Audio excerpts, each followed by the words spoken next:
As the Dalai Lama turns 90 this month, he is focusing attention on the future of Tibetan Buddhism and the exiled Tibetan nation. He has promised to reveal a plan for naming his successor. The Dalai Lama has hinted that he might append established practices for his succession as part of an apparent strategy to throw off the Chinese government and avoid a vacuum that Beijing can exploit as it seeks to control Tibetan Buddhism. But who is Dalai Lama and how will the Dalai Lama's successor be chosen? Let's tell you. Tenzin Gyatso is the 14th Dalai Lama. He was born as Lamo Dhundup on July 6, 1935 into a farming family in what was then northeastern Tibet and is now Qinghai province in China.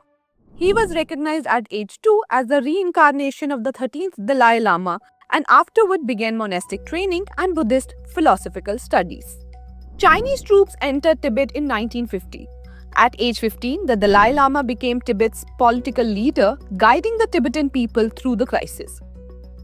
In 1959, during the Tibetan uprising, the Dalai Lama left the country for India with many of his followers and he has never returned. He settled in the Himalayan town of Dharamshala and formed a government in exile. In 1989, the Dalai Lama was awarded the Nobel Peace Prize. In 2011, he relinquished his political leadership role in the Tibetan government in exile but kept his position as spiritual leader.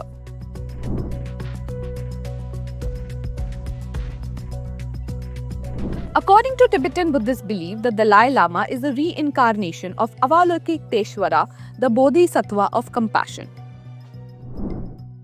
The search for the next Dalai Lama can only begin after his death, and this could take several years. High-ranking lamas form a search committee to identify the next Dalai Lama based on signs such as the direction of the smoke blowing from his cremation. The process often includes searching in direction where the Dalai Lama was looking when he died, visions at sacred lakes such as Lamo Latso, identification of specific locations and symbols revealed through meditation, testing young candidates using personal artifacts, example, the late Dalai Lama's items to see if the child recognizes them.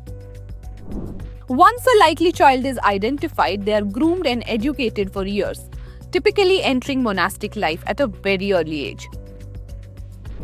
The search has sometimes taken several years and spanned across national borders.